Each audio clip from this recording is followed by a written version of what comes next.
BJP के कुछ छोटे भैया लोगों ने प्रेस वार्ता की कि प्रशांत किशोर के पास पैसा कहां से आता है। प्रशांत किशोर ने पटना में जमीन खरीदी है, इनके पास सेल कंपनी है। और आप लोग भी ये सवाल कभी कभी पूछते रहे हैं कि जनसुराज के पास पैसा कहां से आता है। तो मैं आज किसी दूसरे पर बात करूं उससे पहले जरूरी हो गया है कि आप ये जानिए कि प्रशांत किशोर के पास पैसा कहां से आता है, उस पैसे को देने वाले लोग कौन है, उसका स्रोत क्या है और उसको खर्च कैसे किया जाता है। क्योंकि सावन के अंधे को सब हरियाली ही दिखती है, बिहार के चोर नेताओं को सब चोर ही दिखता है। तो मैं आज कोई भी खुलासा करने से पहले अपने लिए, अपने जनसुराज में जुड़े हुए साथियों के लिए और बिहार की जनता के लिए ये बात बताना चाहता हूं कि अभी आपको आंकड़े जारी कर रहा हूं, उसको नोट कीजिए ताकि बिहार की एक एक जनता जाने कि जनसुराज का पैसा कहां से आया है, किस माध्यम से आया है और वो कहां खर्च हो रहा है। मैं ऐसा इसलिए कह रहा हूं कि कोई कल उंगली न उठाए कि प्रशांत किशोर भी दूसरे पर इल्जाम लगा रहे हैं, दूसरे लोग भी प्रशांत किशोर पर इल्जाम लगा रहे हैं। तो हमारी ये नैतिक जिम्मेवारी है कि मैं आपको स्पष्टता से वो फिगर बताऊं। अभी तक मैं आप में से कई लोगों को याद है, मैं ये कहता हूं कि पैसा सरस्वती से आता है, उन लोगों के माध्यम से आता है जिनको हमने मदद की, वो लोग पैसा देते हैं। क्योंकि बिहार में नई व्यवस्था बनाने के लिए किसी बालू माफिया, शराब माफिया, भ्रष्ट लोगों की मदद न लेनी पड़े, गरीब से गरीब व्यक्ति को भी अगर बिहार सुधारने के लिए जज्बा है, ताकत है, उसको चुनाव लड़ाया जा सके, इसके लिए जनसुराज के पास साधन होना चाहिए। उसके लिए हम लोगों ने लोगों से पैसा मांगना शुरू किया है, लेकिन हमने ये तय किया जब ये अभियान शुरू किया कि बिहार के लोग पैसा दें या न दें, मैं अपने जीवन का जो कुछ भी है सब कुछ लगाऊंगा बिहार की इस व्यवस्था को सुधारने के लिए। और ये सिर्फ शब्द नहीं है जो मैं कर रहा हूं, ये आप देख रहे हैं। मैंने सिर्फ इसलिए नहीं आंकड़े अभी तक जारी किए थे कि सनातन धर्म में, हम लोग के धर्म में कहा जाता है कि दान करने वाले पैसे की चर्चा नहीं करनी चाहिए। लेकिन यहाँ के छुटभैये नेता, इन्होंने जब बात उठाई है तो मैं अब आंकड़ा जारी कर रहा हूँ, आप लोग नोट कर लीजिए। पिछले 3 वर्ष में प्रशांत किशोर को पैसा कहां से आया है। हमको पैसा 2 जगह से मिलता है। एक, जिसको हम लोग सलाह देते हैं, जिसको आप राजनीतिक कंसल्टिंग कह लीजिए, या जो भी आदमी हमसे सलाह मांगता है। हमने जीवन में कभी किसी से फीस नहीं लिया, लेकिन जब बिहार का अभियान शुरू किए तो ये तय किया कि अब हम फीस लेंगे क्योंकि हमको समाज के लिए पैसा चाहिए। तो 2021-22 से जिसने भी प्रशांत किशोर से मदद ली है, जिसने भी हमसे सलाह लिया है, वो चाहे कंपनी हो या पॉलिटिकल पार्टी, पहली बार अपने जीवन में मैंने ये भी किया है कि अगर कंपनी को भी, किसी बड़े बिजनेस हाउस को भी मेरे से सलाह चाहिए, उसका मैं फीस लेता हूँ। और टोटल जो फीस लिया गया पिछले 3 वर्ष में मेरे व्यक्तिगत अकाउंट में या मेरे से जुड़े हुए संस्थाओं में 241 करोड़ रुपया फीस के तौर पर मैंने पिछले 3 साल में जमा किया है।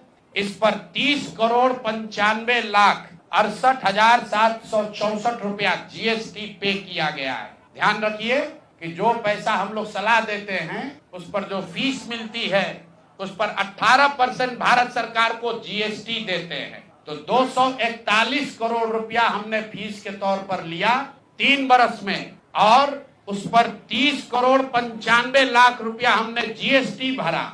उसके बाद 20 करोड़ रुपया इनकम टैक्स दिया है, 20 करोड़ रुपया टैक्स दिया है, इनकम टैक्स, और 98 करोड़ 75 लाख रुपया डोनेट किया है जनसुराज पार्टी को अपने व्यक्तिगत अकाउंट से। हमको कहता है पैसा कहां से लाते हैं, हम लोग चोर नहीं हैं। ये तय किया है कि जीवन में जो भी पैसा कमाएंगे इस 10 साल में, ये सब बिहार की व्यवस्था को सुधारने के लिए लगाएंगे। तो 241 करोड़ रुपया में, फिर से नोट कर लो भाई, आगे सवाल जो पूछ रहे हैं, 30 करोड़ 95 लाख 68,764 रुपया जीएसटी दिया, 98 करोड़ रुपया पार्टी को डोनेट किया, बाकी पैसा खर्च के बाद जो बचा उस पर 20 करोड़ रुपया इनकम टैक्स भरा है। ये प्रशांत किशोर की इंटीग्रिटी है। पैसा किसने दिया? जिसको हमने सलाह दिया है। जिसको सलाह दिया तो स्रोत भी बता रहे हैं पैसा क्यों मिला। जिसको सलाह देते हैं उससे पैसा लेते हैं। गांव गांव में कहा है, सैकड़ों करोड़ रुपया लेते हैं, लेकिन चोरी नहीं करते हैं। सरस्वती का खाते हैं, सलाह देते हैं। जो पैसा मिला चेक से मिला, उस पर 18% जीएसटी भरा।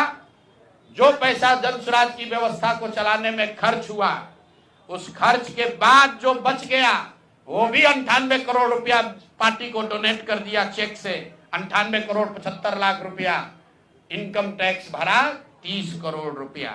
और आगे से ये जितने आप लोग पत्रकार हैं, मेरा आपसे आग्रह है, हमको नेता मत कहिए।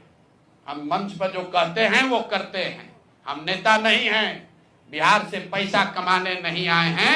अपना खून पसीना का कमाई का पैसा लगा रहे हैं। इसलिए लगा रहे हैं कि बिहार में गरीब से गरीब आदमी भी अगर सुधार के लिए कुछ करना चाहता है तो उसको पैसे के वजह से पीछे न हटना पड़े। और आपके सामने बिहार के लोगों को बता रहे हैं, अगले 10 बरस तक जब तक बिहार की व्यवस्था नहीं सुधरेगी, अपना शरीर बेच के भी पैसा लाना होगा तो भी पैसा लाएंगे, लेकिन बिहार में चोरी की राजनीति को खत्म करके ही दम लेंगे। ये आप ध्यान रखिए। और किसी भी अपने हमारे जो जन स्वराज के साथी हैं, उनको डरने की जरूरत नहीं है। 1-1 रुपया प्रशांत किशोर का अकाउंटेड है। केंद्र सरकार को जीएसटी भरा है, इनकम टैक्स भरा है। और जब आप इनकम टैक्स भरते हैं तो ये भी पूछा जाता है कि पैसा आया कहां से है। किसी ने कहा अभी एक प्रेस कॉन्फ्रेंस में, एक मैं खाली आपको उदाहरण देता हूं, नवयुगा कंस्ट्रक्शन के नाम पर किसी ने कहा पैसा दिया है। बिल्कुल दिया है। 11 करोड़ रुपया लिए है। 11 करोड़ रुपया 2 घंटा सलाह के लिए लिए।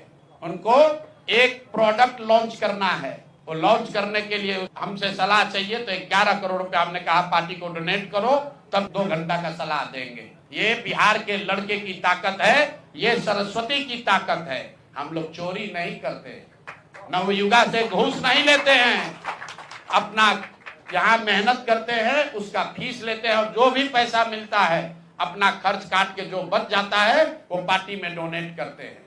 और हमने अपने साथियों से भी कहा है कि बिहार में जाकर लोगों से पैसा मांगने से पहले आप अपना जितना डोनेट कर सकते हैं वो कीजिए। और मैं लोगों को कहूं, उससे पहले हमने अपने आप पर यह जिम्मेवारी ली है कि जो भी 10 साल में पैसा कमाएंगे, ये सारा पैसा बिहार को बनाने सुधारने के लिए डोनेट करेंगे। और ये 98 करोड़ रुपया इस साल में डोनेट किया है मैंने, हमारे अकाउंट से सीधे जन स्वराज को मैंने डोनेट किया है। जिसको देखना है देख लीजिए। और फिर से दावा कर रहे हैं, अगर इसमें कोई कमी गलती 1 पैसा का निकल जाए तो केंद्र सरकार जांच करा ले, ईडी सीबीआई इनकम टैक्स लगा ले, 1 पैसे का ऊपर नीचे होगा नहीं। मेरे लिए अपमान की बात है कि आप कहते हैं कि अशोक चौधरी भी चोरी किया है, प्रशांत किशोर भी चोरी किया है। इन लोगों के पंक्ति में खड़ा होने वाले लोग नहीं हैं। मरना पसंद है, लेकिन इन चोर नेताओं के साथ बराबरी पर खड़ा नहीं हो सकते हैं।